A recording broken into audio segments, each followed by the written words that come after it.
दोस्तों नमस्कार। आज हम एक बार फिर एसडीएम मैडम यानी पीसीएस अधिकारी ज्योति मौर्य, उसके पति आलोक मौर्य और मनीष दुबे के बारे में हम आज बात करेंगे। आपको जैसा कि पता है कि इन तीनों किस तरह से बेनकाब हुए थे और मीडिया के सामने इनकी कैसे किरकिरी हुई थी, लेकिन इस सब के बावजूद आलोक किस तरह से ज्योति के लिए भगवान बनकर के सामने आ गया।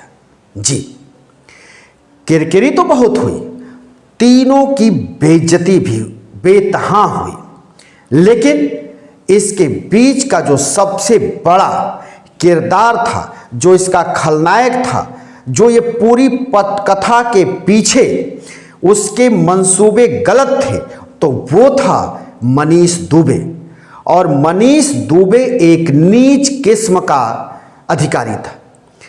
नीच किस्म का अधिकारी हम उसको इसलिए कह रहे हैं कि एक अच्छे खासे परिवार को तोड़ने में लगा था और उस परिवार के बीच में आकर उस पीसीएस अधिकारी को बरगलाने और फुसलाने तथा उसको ब्लैकमेल करने के तरीके खोज रहा था और उसमें पूरी तरह से वो संलिप्त हो गया, जिसके चलते हालात ये हो गए कि आलोक और पीसीएस अधिकारी ज्योति मौर्य का परिवार बिखर गया, रोड पे आ गया।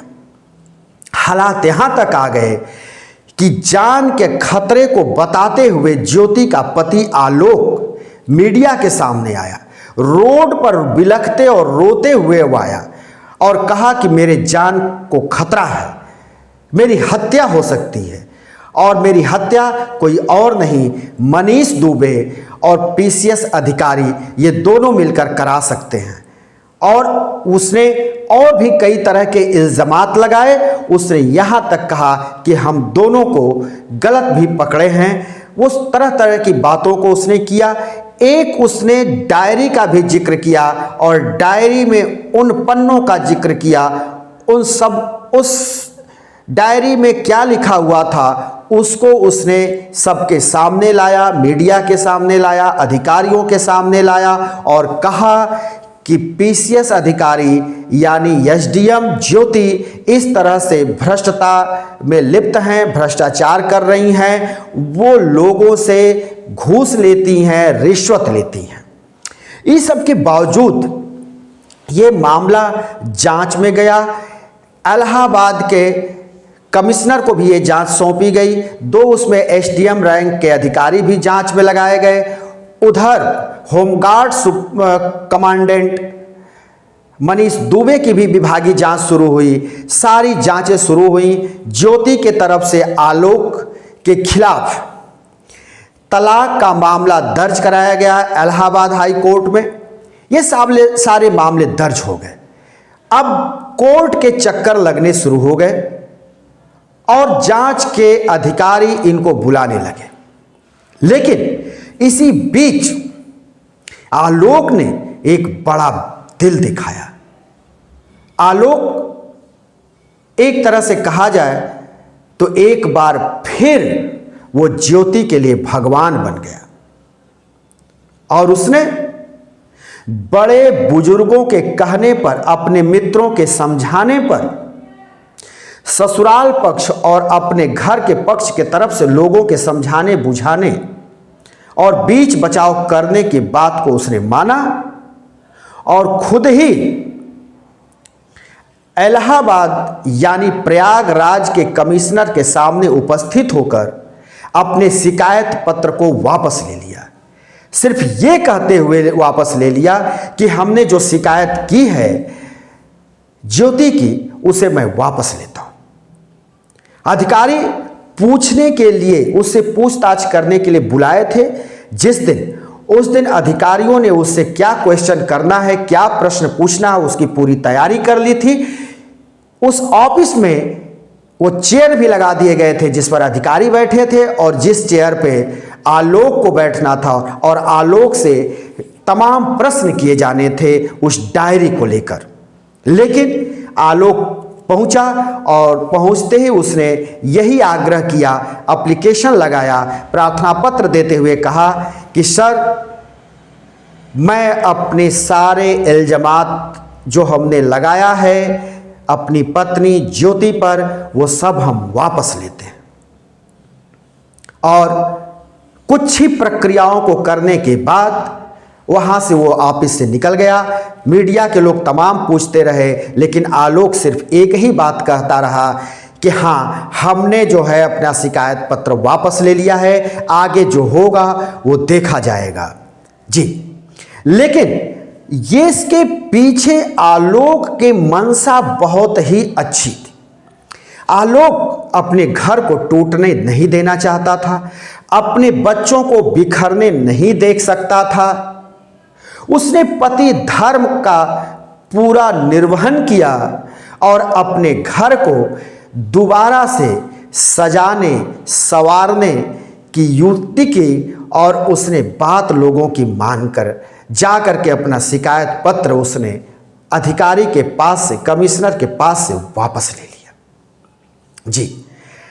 इसी के बीच आपने एक बात और देखा कि जो तलाक का मामला ज्योति के तरफ से दायर किया गया, उसमें ज्योति कभी भी कोर्ट में उपस्थित नहीं हुई। अब ये बात सामने पूरी तरह से क्लियर और साफ हो गई है कि ज्योति भी अपने परिवार को चाहती है, अपने बच्चों को के भविष्य को देखते हुए वो आलोक के साथ रहने को तैयार हो गई है। और यही वजह है कि पहले ज्योति को अपनी नीचता के लिए माफ़ी मांगनी चाहिए थी, लेकिन उसके पहले ही एक बड़ा दिल दिखाते हुए आलोक ने अपने आरोपों को वापस लेकर ज्योति की नौकरी को बचा दिया। ज्योति के ऊपर होने वाले विभागीय कार्रवाई से उसको मुक्ति दिला दी, अभय दान दिला दिया जी। और इस अभय दान को अगर सच में देखा जाए तो उसे जीवन दान दे दिया। अब हम भी यही चाहते हैं कि किसी का परिवार न टूटे, क्योंकि परिवार बिखरता है तो लोग हंसते हैं, मज़े लेते हैं, चटकारे लेते हैं। अगर इसका परिवार आलोक का और ज्योति का फिर से सजने और संवरने के लिए तैयार है, दोनों साथ रहने को तैयार हो गए हैं, तो ये बहुत ही अच्छी बात है, क्योंकि इसी में दोनों का भविष्य है, बच्चों का भविष्य है। समाज से तो जो इनको ताने मिले, अभी आगे भी ताने मिलेंगे, लेकिन कहावत है कि मियाँ बीबी राजी तो क्या करेंगे काजी जी। तो हम ये भी कहेंगे कि हमारे सभ्य समाज में ये बार बार कहा जाता है कि कभी भी पति पत्नी के लड़ाई में किसी को नहीं आना चाहिए जी। कौन ऐसा पति पत्नी होगा जिनके बीच थोड़ी बहुत होंठों या कहा सुनी नहीं होती होगी, लेकिन वो घर में ही सुलट जाता है और कहीं ऐसी बातें बहुत कम निकल करके सामने आती हैं, और जब ये सामने बातें आती हैं तो उस परिवार को बिखरते देर नहीं लगता है। और यही हुआ एसडीएम मैडम ज्योति मौर्य के साथ। लेकिन इसमें आलोक कहीं से दोषी नहीं था।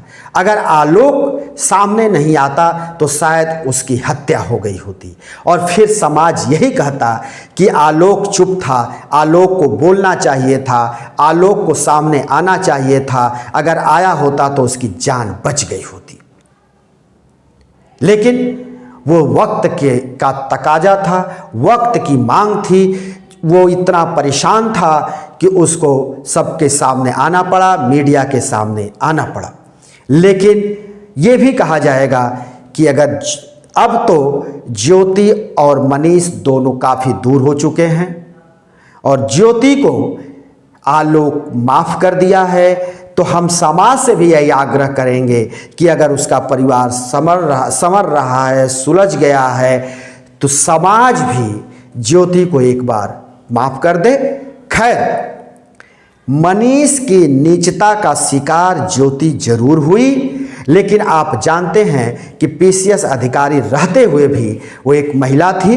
कहीं ना कहीं उसको हो सकता है कि मनीष मजबूर किया होगा, मनीष उसके साथ कुछ ऐसा जरूर उसका वीक पॉइंट पकड़ा होगा जिसको लेकर ज्योति को वो यूज कर रहा होगा, ज्योति को ब्लैकमेल कर रहा होगा और इस पीसीएस अधिकारी को समझ नहीं आया होगा और वो भी भावनाओं में बह गई और अपने पति को इस तरह से वो खरी खोटी सुनाई, तलाक तक की नौबत आ गई, तलाक के जो है उसके तरफ से केस कर दिए गए, तमाम तरह की दुश्वारियां आई, विकटताएं आई, जटिलताएं आई। लेकिन इसका पटाक्षेप भी आलोक के तरफ से हुआ और आलोक की दरिया दिली देखिए कि इतने के बावजूद इतनी गिरी हुई हरकत करने वाली ज्योति को वो माफ कर दिया। तो अगर उसने माफ कर दिया है ज्योति को, तो हम और आप भी एक जिम्मेदार समाज होते हुए उन दोनों को माफ कर देना चाहिए। हाँ, मनीष दुबे की जितनी भर्त्सना की जाए उतनी कम है और उसके ऊपर हमेशा समाज को एक तीखा प्रश्न उससे करना चाहिए, क्योंकि वो सर्वाधिक दोषी है। दोषी तो एसडीएम मैडम भी हैं, लेकिन अगर उसके पति ने अपने घर को फिर से गुलदस्ते के रूप में संवारना चाहता है तो उसको संवारने का मौका मिलना चाहिए। हम यही आप लोगों से आग्रह करेंगे और ये भी कहेंगे कि आप हमारे ये जो है द पत्रकार टीवी यूट्यूब चैनल को अधिक से अधिक देखा करें, लाइक करें, शेयर करें, सब्सक्राइब करें, अपने राय को कमेंट बॉक्स में लिख करके ज़रूर भेजा करें। हम पॉजिटिव बातें करते हैं, खरी खरी ले करके आते हैं और एक निर्भीक और निडर चैनल हैं। जी, हम फिर किसी दूसरे कार्यक्रम को लेकर हाजिर होंगे। तब तक के लिए शिवमूर्ति दुबे को दीजिए इजाज़त।